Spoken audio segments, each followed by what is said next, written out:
A college student was abducted and sexually assaulted by three men near Coimbatore International Airport on Sunday night. The young woman from Madurai was sitting in a car with a male friend near Vrindavan Nagar at around 11 pm. Three people approached the car, attacked her companion with a machete and abducted her. The assailants then took the victim to a secluded area where they sexually assaulted her before fleeing the scene. Her friend who got injured regained consciousness after some time and informed the police about the incident. Police personnel arrived at the scene and found the woman unconscious and partially clothed. She was then taken to a private hospital for treatment, while her friend was admitted to Coimbatore Medical College Hospital with serious injuries. Coimbatore City Police Commissioner formed 7 special teams led by Deputy Commissioner of Police N. Devanathan to track down the culprits. Former BJP State President K. Annamalai took to social media to condemn the state government and police department. The incident has sparked widespread outrage. Several personalities, including politicians from the DMK and the AIDMK, have spoken about the issue. My second question is regarding a college girl student been raped by 3 miscreants in Coimbatore near the airport, where a woman has been taken to and she has been hospitalized.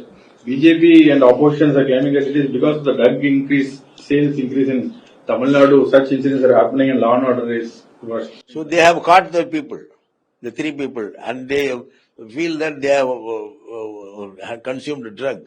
Only the ADMK and BJP know that they have drugs. Let them catch. They are searching. The police have formed teams, and which will capture them. Then the investigation start. Before that, how can they say that drugs are coming from Gujarat? The problem is that drugs are coming from Gujarat, where the BJP is ruling. Let them stop that. They also claim that law and order is pointing this incident. Law and order, we know what Manipur.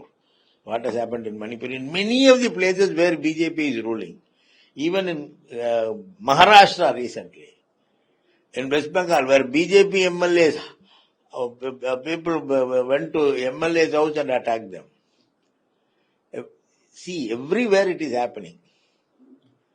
And they want to accuse only the Tamil Nadu government, not the rest. They will support them. Now what? In Andhra Pradesh, 3-4 days back, in a temple festival, stampede had happened. Did the BJP send Hema Malini team to Andhra Pradesh?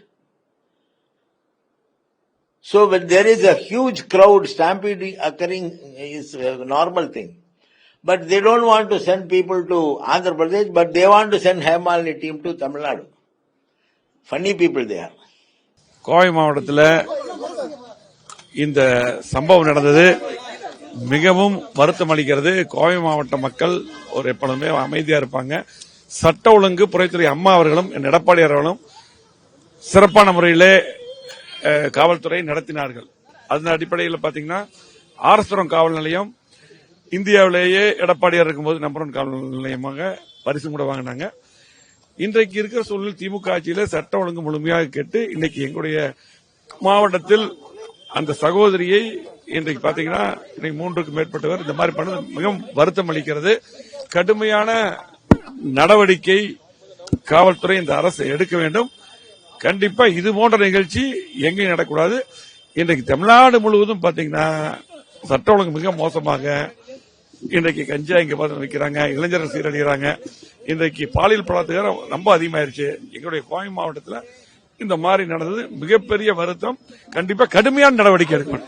வணக்கம். அனைத்திந்திய ஜனநாயக மாதர் சங்கம் மாநில பொதுச் செயலாளர் ராதிகா.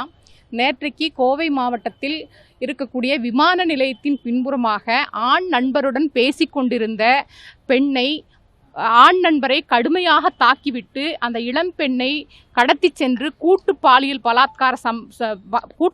பலாத்காரம் என்பது செய்திருக்கிறார்கள். 3 குற்றவாளிகள் இந்த கொடுமையான சம்பவத்தை நிகழ்த்தி இருப்பதாக செய்திகள் தெரிவிக்குது. உடனடியாக அனைத்திந்திய ஜனநாயக மாதர் சங்கத்தின் சார்பாக இன்றைக்கு மாநகர காவல் ஆணையரை சந்தித்து புகார் கொடுத்திருக்கிறோம். குற்றவாளிகள் உடனடியாக கைது செய்யப்பட வேண்டும் என்ற கோரிக்கையை வலியுறுத்தி இருக்கிறோம். கோவை மாவட்டத்தில் தொடர்ச்சியாக பெண்கள் மீது, குறிப்பாக இளம் பெண்கள் மீதான பாலியல் பலாத்கார சம்பவங்கள் என்பது பெண்களுக்கு பாதுகாப்பு இல்லாத சூழல் என்பது தொடர்ச்சியாக இருக்கிறது.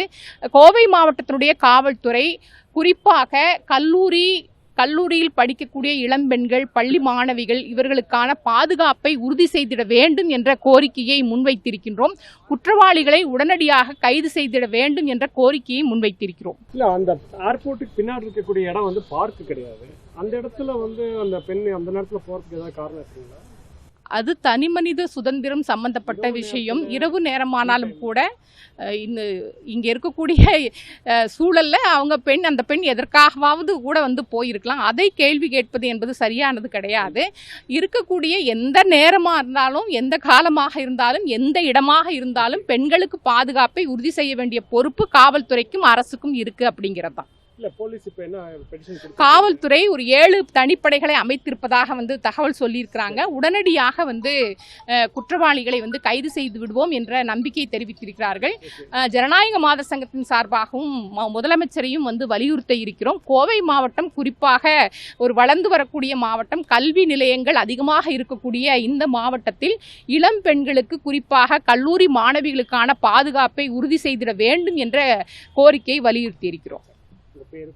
ராதிகா, அனைத்திந்திய ஜனநாயக மாதர் சங்கம் மாநில பொதுச் செயலாளர்.